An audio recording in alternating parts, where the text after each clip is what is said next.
Leading man? Oh, stop it. Leading romantic lead? Is that how you say it? Leading romantic lead? Yeah, that might be it. What's interesting is that when we were making the movie, we never once thought of it as a rom-com. I think I was thinking of it like a romantic family comedy / drama, because to me it's about these two families negotiating. And then when we started, they were showing us what they were going to put out as a trailer and like getting our thoughts on it. I was like, oh, this is a rom-com. It had never occurred to us. I think sometimes you don't understand what you're making until it's already done and you watch it and you're like, oh, that's what we made. So it's a little bit of that, because we just wanted to make a movie to tell a version of our story. Mm-hmm. We knew how we wanted to tell it, and we had amazing people we worked with to tell it. And then it was later that when people saw it, they were like, oh, you guys made a rom-com. We did not know that's what it was. Also, I feel like I'm wary whenever people are like, this genre is dead or whatever. No genre is. They're sleeping.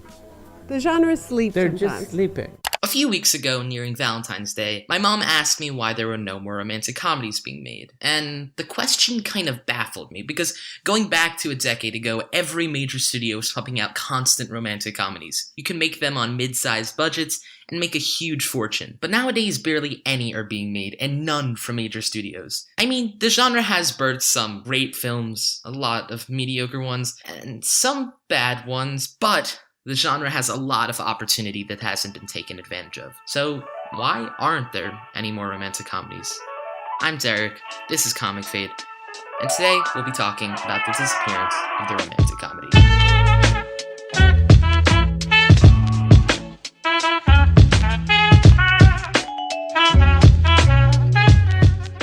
First big catalyst is the disappearance of the mid-budget movie. A mid-budget movie is exactly what you think it is. It's a film that isn't made on a very small budget, think Oscar contenders and such, nor a film that's made on a huge budget, think the blockbuster. As ticket prices elevated, streaming services popularized, studios wanted to find a way to make the most money possible. And the most obvious choice was increasing the amount of blockbusters. They can make loads of money domestically, and more importantly, foreignly. And the biggest blockbuster nowadays is the superhero movie. Now guys, put down your pitchforks. I love superhero movies as much as the next guy, but the superhero movie is what's popular right now, garnering success at the box office and with critics. And when the superhero movie started going up, the romantic comedy went down. Portrayed in this graph by Business Insider, romantic comedies produced by major studios have decreased more and more every year, up to now in 2017 when no major studios are making romantic comedies. Now, some of you may be asking, why do you care? Romantic comedies were going downhill anyway, why care? They were never an amazing genre. For every one amazing romantic comedy, there's 5 mediocre ones. But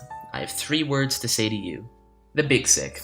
The Big Sick is one of my favorite movies of 2017, and what I think a romantic comedy should be. The Oscar-nominated Big Sick has great acting, especially from Holly Hunter. She's fantastic. Amazing writing, but the best thing about it is that it feels real. And that's because it is. It's about how comedian Kumail Nanjiani met his wife and the complications because of Kumail's race and culture. And The Big Sick was super successful, grossing $55 million and making 11 times its budget. And this showed me that there's still an audience for the romantic comedy. But there always was. While many think it's people losing interest, romance itself has not gone out of style. I think rather it was filmmakers losing ways of making the rom-com fresh. Filmmakers changed circumstances, relationships, and characters, but never really shook things up enough to make it notable or to save the genre. As the genre was changing, the audience was too. Romantic comedies used to be popular amongst young people because they could relate to them or realize how different they are from those characters.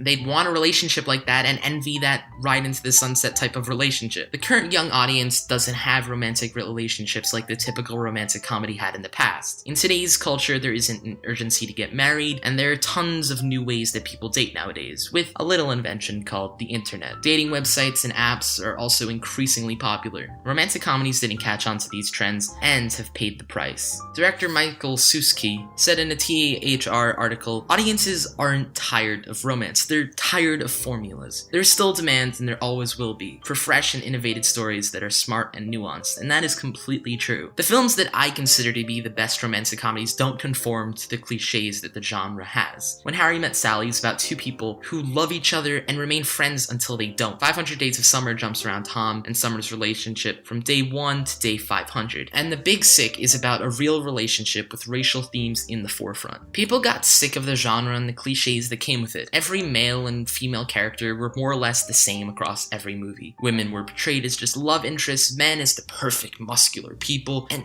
that isn't love.